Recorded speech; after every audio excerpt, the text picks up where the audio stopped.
So it is December 8th, 2021. I have more special B6 booster drink. I did not include the vegetable cellulose capsule of citrus pectin in here, but I just had the burp.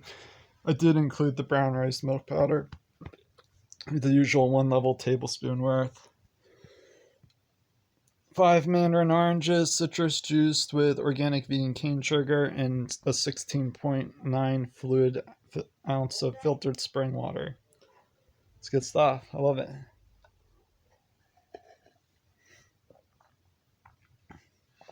Oh my gosh, so good. Smells amazing too. I got more vegan eggless tofu egg salad. Tofu eggless egg salad. Made 3 nights ago. It was sealed in a metal bowl with a plastic lid. It was sometimes it's airtight, sometimes it isn't, depending on the temperature in the house. I mean, well, actually, it depends on if it's warm to hot food stored in there initially. The lid expands, and then once the food that's contained in there cools down, the lid contracts. It's plastic, but this was never warm, so it was pretty much airtight for 3 days. Not necessarily. I wouldn't say 3 days. I'd say about 48 hours, 2 days, I'd say. Or approaching 48 hours. Hey, Mom, what's the temperature in the house lately? The ambient temperature. On average. Yeah. 68 degrees. Okay. There's balsamic in here. Himalayan pink salt. There's also, I was going to say, well, they add calcium carbonate as a firming agent for the tofu, but I included the balsamic and the coarsely ground Himalayan salt, in addition to the 2 whopping tablespoons of Vegenaise that has cider vinegar in there. So they behave as preservatives at room temperature.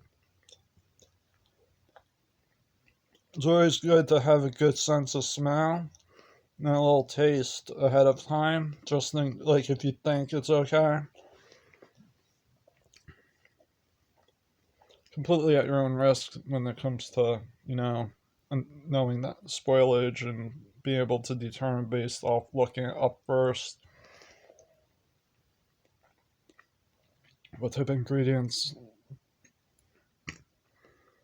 It's like that's why there's expiration dates on grocery items and things like that, like bread.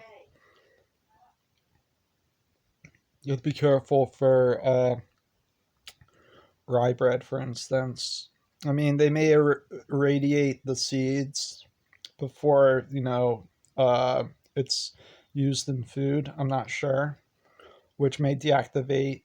I'm not sure if it would deactivate the let's say the ergotamine from developing if it becomes moldy. And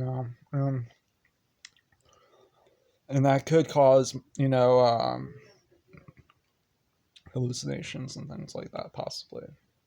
Moldy ergot, or rye. I mean, ergot is the fungus or the fungi that develops on rye, the grain rye, once it becomes a bit moldy. But you can get ergotism, which is what the. It's kind of like I think you could die from that, possibly. Ergotism. So you have to be very careful not to. And the way, before it's used as ergotamine is used as the precursor in designing or creating a product of lysergic acid diethylamide 25 in like laboratories, special labs they use special equipment, very expensive special equipment, in order to manufacture LSD from the fungus ergotamine. That's used as kind of like a supplemental type of ingredient, in addition to whatever other methods that they use to develop it or design it. So it's not the same. LSD is not ergotamine. It's not. It's a modified version of ergotamine. In addition, you add it to other things that they're able to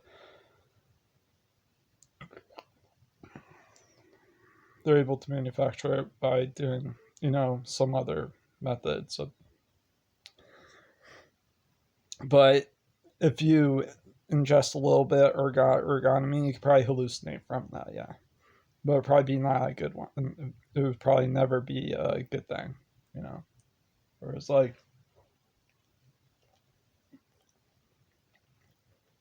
LSD in general is very unpredictable. I mean, there could be people who are experienced and were prepared for understand that they could wind up in the hospital, and that I was checking the time. 6 minutes and 30 seconds has passed. I still have time dilation where it's a little weird. I still have time dilation, but it's only internally in my thought and reaction time, not my reaction time in reality. But see, let me explain. The amount of time it takes me to, when you forget what you're about to say, let's say you're about to say something, it's like you had forgotten what you were going to say, and then finally it comes back. Well, the time between the time of forgetfulness and the time of retrieval of that information internally, in my internal timing analysis, my own analysis of my own timing internally, seems to take a lot longer than when it comes to when I play it back in a recording, where it's like about a third. There would be a third of a difference in timing. But obviously, everything in real time, when it's not having to recall something or having to recall a memory, it's all, real time, on time type stuff. So it's like I only notice it when I play back my stuff, and the time it takes me. I'm able to differentiate how long it took me to where I had remembered it taking a little bit longer to remember internally what it was that I was trying to remember before saying it and then when I play it back in the recording, it's like a third shorter in time. As if let's say the Kindle somehow had a remote electroencephalogram ability with its accelerometer. And let's say there was a little program running in the background that was intelligent enough to understand that, let's say I was thinking that differentiation in time, and it truncated it and was playing a trick. Let's say that they knew as a joke, that in the real world, it was still really the timing was accurate internally in me on the exterior world's perception of it. Whereas when I play it back, the program truncated a third of the time. Yeah, that's the way I would describe it. But it's all internal. That's time dilation. So it's only when it comes to recalling things. It has nothing to do with what's going on currently in the environment. on the exterior world, everything is perceived in on time. Like boom, boom, boom, boom, boom, boom, boom, boom, boom, boom. So